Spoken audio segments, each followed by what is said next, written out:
Hello there everyone, welcome back, and I'm here to be talking about Cobra Kai Seasons 1 through 3. Now, Cobra Kai, if you guys don't know, is the spin-off show that takes place after the Karate Kid movies, and you would think for a show like that is so heavily, based and connected to this, that you would need to have seen the movies, because I unfortunately have not seen the movies, which is actually going to lead into a major compliment for the show, because upon not really seeing the movies, it ties in so remarkably well in so many different ways that I think that it's probably good that you didn't see the movies in some aspects, because you can go in seeing both perspectives, and then you can re-look at the movies and then just watch y'all and just really enjoy this universe. Now, of course, as you saw in the title card, I'm gonna be talking spoilers for seasons 1 through 3, so I do recommend watching the show, but it's not that much. There's 10 episodes for each season, so you're looking at 30 episodes. So I would recommend that, because wow, this show it's quite something. So the show picks up in season 1, where the main bad guy, like one of the main antagonists, Johnny Lawrence from the first movie, you follow it from his perspective. Like, his life kind of went down the drain after that. He isn't really doing well financially. He has some kid problem where he got one of his exes pregnant and wasn't there for his kid, so there's some friction there, and he's just like not really in a good place. And upon seeing this one kid who gets bullied a lot and stuff, Miguel, he decides that he's gonna be a sensei, and he opens Cobra Kai, the infamous dojo that had a lot of impact on the Karate Kid movies in particular. And it just follows, like, you're seeing it from his perspective, a lot of the stuff, how he thought he was good in some of the aspects against the main character, Daniel LaRusso, who is now really wealthy, has a great family, a job at the car dealership, and a bunch of stuff. And he sees what Johnny's trying to bring Cobra Kai back, so he really doesn't like that. So he, in retaliation, is wanting to do his own type of dojo, Miyagi-Do, in honor of his sensei. And so it becomes like a rivalry between the two, when it's just a bunch of great stuff. Like, they intercut clips of stuff from the original movies into the show that helps people like me who haven't really seen the movies be able to focus and watch the show more with more of a clear vision on what's going on. They have a lot of great setups, like really solid characters, like obviously I mentioned Miguel, and when another focus is a bunch of these characters that are kind of like nerds and losers and stuff. When they do get a part of Cobra Kai, like this one kid Eli, who has this messed up lip, he to get over that, he does the hawk thing. Like, he gets like a big mohawk, he gets a tattoo on his back and everything. And like, it's crazy how like the transformation for some of these characters throughout the show. And one of the messages I really think is really interesting is for Cobra Kai, like, the people that before they join it, they're either nice or not that strong and all. While they join it and they become really fit and strong and all that, a lot of times they become a jerk and just a horrible person that ends up being the bully in a lot of aspects. Like Hawk, especially as this show progresses, he becomes horrible and he does really bad stuff. It's just crazy. And even Miguel kind of went to a dark side, like at the end of season 1 and all, and I was just like, whoa. Now, I talk about all that a lot. Of course, you have Johnny's son Robbie, who to get back at him goes to work for Mr. LaRusso, Daniel, but Daniel doesn't know that that's his kid, that's Johnny's kid, and he ends up learning karate from him. And so it becomes like a clash where Miguel and Robbie fight off in the All Valley tournament, the same type of tournament that in the original movie Daniel won against Johnny. So there was a lot of references and foreshadowing and all sorts of stuff. Like, basically this season was like a really great setup. It showed a lot of different perspectives from like people you just were one-sided villains, or people that were the good guys, because there are perspectives where you're like, wow, Daniel's a jerk, and then you look at, wow, I feel bad for Johnny. And like, they really do a great job of balancing that. And even like the his daughter Samantha, she's like really rich and wealthy, and she left her old friend to be with these mean new girls and stuff. And she, like, she starts off as like a stereotype, like the rich, privileged girl and all that. And she, becomes in her own as the season progressed. And I just really like how they set up stereotypes for these type of characters, and then they just go into a different direction. I will have to say, a lot of the humor and all, because it blew my mind that this show was a YouTube original. Like, this was on YouTube, guys. And I was just blown away because the quality for YouTube is really good.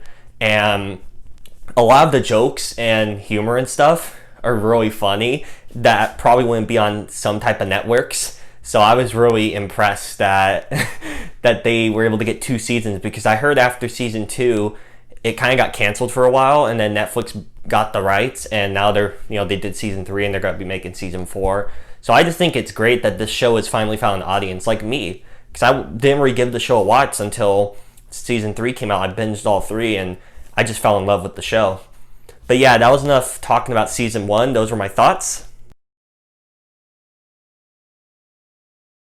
And now we're on to season 2. Season 2 basically takes place during the summer of the All Valley, like after that school year. And it's basically more development. There's lots of great moments. Like, it does a lot what season 1 did, with showing flashbacks and, perspectives from the movies. And what it really does here is it really fleshes out the, further rivalries and further divisions, because the old sensei of Johnny, the one that almost killed him over coming in second place in the tournament, comes back, and he decides, to give them their chance and all, which you'll see turn out to be a horrible idea. And so they just have a lot of great stuff setting up, and it shows different styles of their training, how one's all about defense and, taking, care of others and all that, and the other's just brutality, no mercy, and all that stuff, and how it shows those 2 paths go, and how characters go deeper into each section. And there's some romance going on with, you have the girl from Jesse and Miguel, and I was like, okay. And then you had Robbie, who was going to be with Samantha, because Samantha broke it off with Miguel after he started becoming more of a jerk because of being with Cobra Kai. And I just find that really interesting. Like, just being with Cobra Kai just makes you could be like kind of a bad person. So it's really interesting. And then when you leave Cobra Kai, you start to become better. It's so weird. And like all this like friction and division between both people, because the Miyagi-Do people think the Cobra Kai people are bullies and this and that. And so it comes to a head in the finale, which is like this big school fight where the girl from Jesse, and her name's Tori, by the way, but I just like saying the girl from Jesse because I think that's funny. Anyways, the girl from Jesse basically pulls the alarm and starts a school fight. And so both the kids from Miyagi-Do and Cobra Kai fight each other. And it comes to a part where Tori's fighting Samantha because she's jealous because of her being with Miguel, or, their past, history. So they get into a major fight. Hawk fights his old nerd friend Dimitri, who was joining with Miyagi-Do, and doesn't like what happened to his old friend just becoming a really bad person and stuff. And there's these other side characters they introduced that are fighting each other as well throughout season 2 and then season 3. So I thought that was kind of cool. Like, they have a lot of references that they pay off and set up, so I think that's nice. And it comes to a part where Robbie's fighting Miguel because they're both jealous over Samantha, and it comes to a point where Miguel has Robbie down, but he was thinking of what, Johnny was saying about show mercy and stuff, take the dojo in a different path. So he decided to show mercy, and as a result, Robbie kicked him off the ledge and he broke his back. He fell hard on the walkway thing, and that was where the show ended. It ended with that, and they had a bunch of other stuff set up, and I was just like, whoa. And it was crazy that the show was just left off like that for a while. And then it's just like, it was a nice season that introduced characters new and old into the show. It had a lot of good storylines, different ways of how they train, really great music all around through the show I really like. And it's just crazy how the show, I felt like all of it was really great. It's just, it feels like it gets better and better. And I don't know how that's possible because it's all really good. But I just thought this was a great season as well. So those are my thoughts on season 2. So now we get on to season 3, which picks up pretty much right after season 2 left off with Miguel. He's basically fighting for his life in the hospital after breaking his back, falling off the ledge. And then you have more of the division between Miyagi-Do and Cobra Kai. And Cobra Kai is now run by Johnny's old Lawrence Kreese, who is taking it in a really bad direction. Like, they're literally like a gang, basically, like just terrorizing and attacking innocent people, and like mostly the Miyagi-Do members. And there's this really horrific part where Hawk, like they get into a fight, the Miyagi-Do and Cobra Kai get into a fight in this room, and they have Dimitri pinned down, and everyone's like, break his arm and all that, and he literally breaks his arm. And I was just so like this show does not hold back punches. Like, I was shocked that they actually did that, because this show has moments that I was like, wow. But I don't know, it's that scene was really well performed, and it really just adds more layers to other characters. Like, Sam's going through her issues. She has trauma and is just freaked out by what happened to Miguel and Robbie and what Tori did to her arm. She has like a huge scar on her arm as a result because of that fight. Miguel's, trying to get back to how he was, being, from what happened. Robbie was on the run and now was in a juvenile center because of basically almost killing Miguel. And everyone's just in their own place, and it's just crazy to see how it all just plays out. And like, a lot of these episodes have really great payoffs. Like, the girl Allie from the original movie, she comes back, and she's actually the girl from The Boys, Madeline Stillwell. And I was like, whoa, like, she's in some great shows now. And I thought that was cool. They even had from part 2 when Daniel went to Japan with his sensei, and they had some of those characters from that movie made an appearance in an episode or two. And I was just really impressed that they were able to get pretty much all the original cast members back. And it just really felt like the whole universe was more coherent and made sense and was connected. I was just really impressed. I thought it was pretty excellent. And of course, the fight sequences throughout the show in general is really great. And that final episode, like, it's my friend, I had a friend that said it was basically like Avengers Infinity War.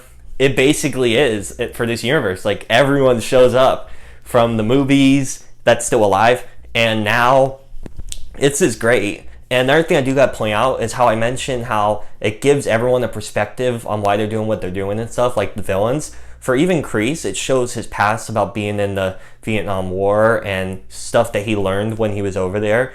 And I gotta admit, I felt bad for the guy. I was just blown away. It was really, really good stuff. Overall, I gotta say, this was a really great show.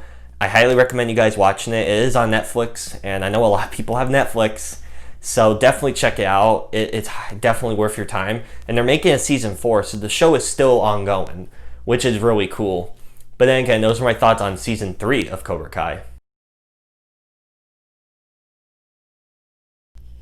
So, what did you guys think of the show? Did you give any of it a watch? And if you didn't, why'd you sit through this? I basically spoiled the whole thing. But yeah, thank you all so much for watching this video. I really do appreciate it. And if you want to hit the subscribe button as well, that would be pretty nice. And hit the bell as well to get notified when I upload. And if you want to comment down below, what are some of your favorite moments of Cobra Kai, and what are your thoughts on what happens and just why this show is so great, please do that. Again, thank you all so much for watching this video, and I'll catch you all in the next one. Bye!